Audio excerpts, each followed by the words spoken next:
So, in the beginning of the film, we are shown a girl named Iris, who was deeply upset. Just a short time ago, her son had died, due to which she started feeling that her life has stopped.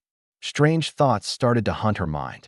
One dark night, when everyone was sleeping, she puts a small knife in her pocket and leaves the house in her car. In the morning, she comes near some mountains where her son was buried. She delivers an emotional monologue to her son. She is no longer happy with her life. She walks to the edge of the mountain and is about to jump from there when a man comes here. He understood that Iris wants to end her life. He tries to save her and change her mind and starts talking to her. He tells her that my name is Richard. He says to her that I will not stop you. I just want to say to you a few things before you die.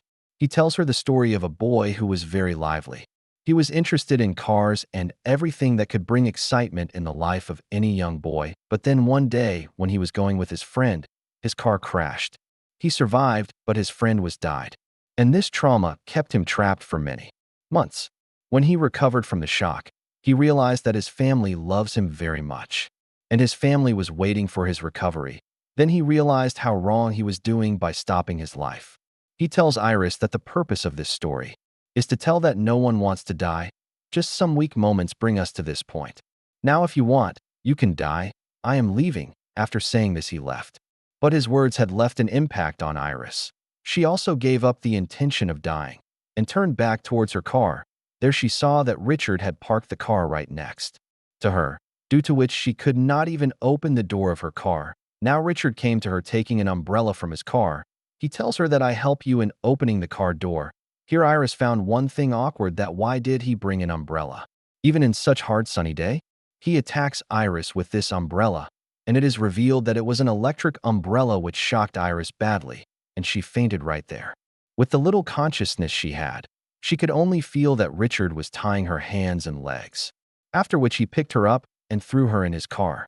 When Iris regains consciousness, she does not talk to Richard, but she tries to call her husband shrewdly from her smartwatch. And Richard comes to know about this, and he tells her that no matter how much you try, there is no signal here. You will not be able to call anyone for help. Now this idea did not work for her. Then another idea comes to her mind. She had also kept a knife in her pocket at night. She secretly takes it out and tries to cut the knot of her hands with it. During this time, there could have been a sound. So she continued talking to Richard. As soon as she freed her hands, she attacks Richard without wasting any time. Richard's car loses balance due to her attack. The car is crashed with a tree. Both of them got injured in this accident. She wanted to save herself from Richard here also. She immediately tries to strangle Richard with the help of the seatbelt, but Richard saves himself. Iris attacks him for the third time, due to which both of them get out of the car in a jolt. Iris now had pointed a knife at Richard. Then Richard said, "Do you think I am a fool that I am standing in front of you so comfortably? Actually, I have injected you, due to which your whole body will become paralyzed within 20 minutes. You will not be able to walk, run, or even speak. And in this time, you can do whatever you want to do." Richard's words had now really scared her a lot. She runs as fast as she can towards the forest. But while running, she really started feeling that her feet have gone numb. Slowly her legs also stop moving, and she starts crawling instead of walking. Richard too had come close to her, searching for her. To escape from him, she hid under the bark of a tree from where ants started crawling on her, and she screamed out of fear. And this is how Richard comes to know about her. To save herself from Richard, she somehow drags herself into a stream and gets carried away. Richard calls out from a distance that you are doing wrong. You will not be able to swim. You will drown and die. But Iris ignores his words. She was not able to swim in reality, but with the flow of water, she reached the other side of the waterfall. From here, the bank of stream was nearby. She saw that only 1 minute left before she lost all movement. Using all her strength, she reached the bank of the stream. She saw a farmhouse in front of her. She tried her best to reach that farmhouse, but before that she fell down. Now she was not able to walk, move, or speak. What was in her control was just moving her eyes. After lying here for a long time, an old man who was working in this farmhouse notices her. He asks her what happened to you, but Iris is not able to give him any response. Now the old man asks her closed questions like, "Are you able to hear me? Are you in trouble? Do you need help?" Iris uses her eyes to answer these questions. She blinks once to say yes, and she blinks twice to say no. Understanding her signals, the old man agrees to help her and takes her to his house while laying her in a wheelbarrow. He brings her inside. They had just come home when suddenly the house door started knocking. Iris understood that he must be Richard outside. She tries to tell the old man by blinking her eyes repeatedly, "I have threat from that man." Luckily, the old man also understood her signals and hid her behind the sofa. When the door opened, it was seen that Richard had really come. As he came, he started to befool him by pretending. He started crying in front of this old man, and he told him that my son has died, due to which my wife has gone into shock. Her body has paralyzed. I am not able to find her. Where has she gone? At first, the old man did not believe him, and he said to him to call his wife. Richard lies that my phone has fallen somewhere on the way. Seeing his fake tears, the old man was also going to believe him, but then his phone rang from his pocket. The old man catches his lie. Now Richard also shows his real face to the old man. He tells the old man that, "Okay, if you have recognized me, then tell me the truth. Have you seen Iris or not?" This old man threatens him to call the police to make him run away, but Richard attacks him. But he did not know that this old man is much stronger than him. The old man fought him well and beat him so much that Richard's strength was reduced to half. He was about to call the police while knocking Richard down, but then Richard got a knife in his hand which he stabbed into the old man's leg. As the old man fell down while groaning in pain, Richard took out the same knife from his leg and stabbed it badly into his stomach and kept moving it. Old man died at the spot while groaning in pain. Iris kept witnessing all this from behind the sofa. What had happened was very bad. This old man was killed because of her. Now, because Richard was trapped, he had committed a murder. To hide all these things, he pours the filled can with kerosene oil in this house and runs away from here after setting it on fire. Iris was alive. She did not want to burn alive. That is why she hardly moved one of her fingers. She slipped her finger into the slat of window and started to open and close this. Richard notices all this from outside. He sees that someone is alive inside. Whoever was there could be a danger for him. He goes and sees that she was Iris. Richard picks her up and puts her in a truck. This truck belonged to that old man. They had left their cars far away, so they were using the truck to go from here. Iris was silent and could not speak, but she could hear. Richard receives a call from his daughter. She tells him that, "Dad, I am missing you a lot. That is why Mom and I are going to come to you."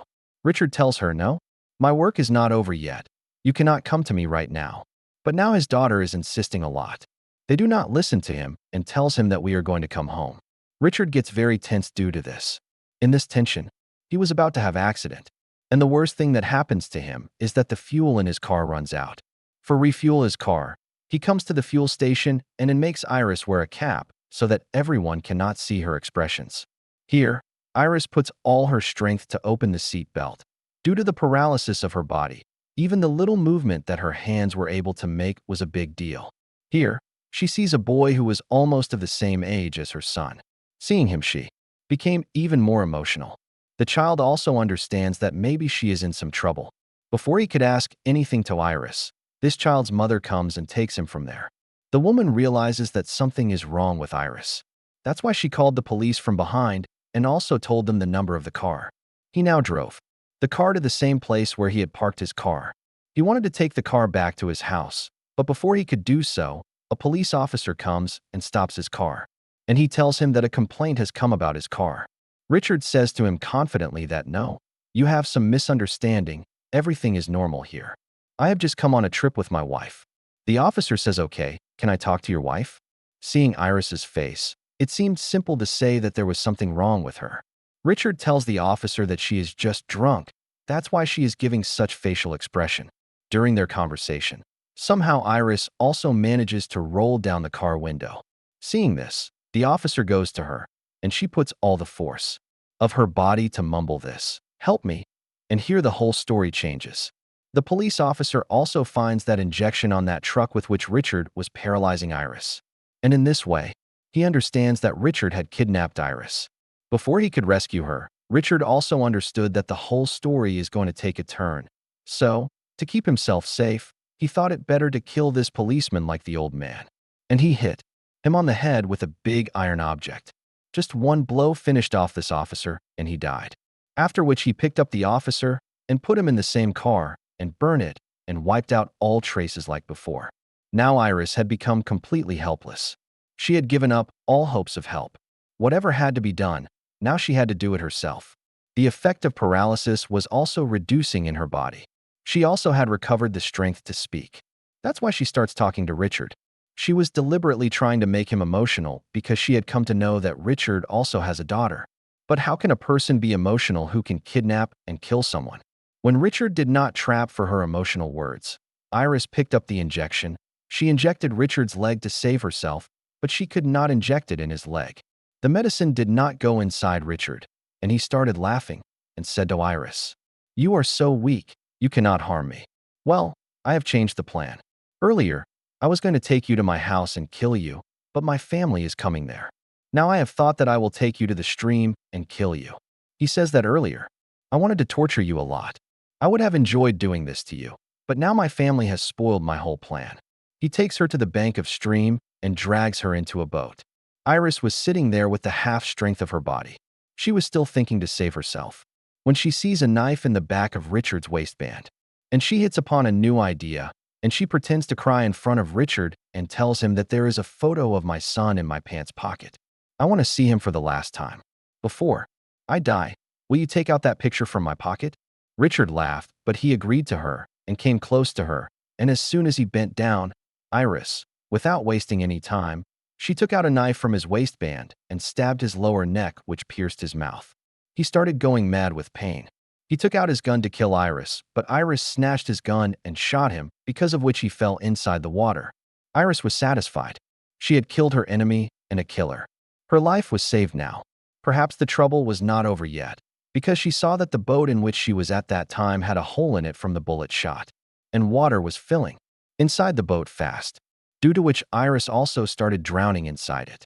She could not move or do anything because half of her body was still paralyzed, but the good thing was that due to the paralysis of her body, she came up like a dead body, and in some time, as her body became normal, she swam to the bank of stream. She started laughing. She could not believe that she had saved herself from a psychopath killer. She was happy and about to leave from here, when she saw that Richard has also come at the other bank, saving himself. She goes to see him.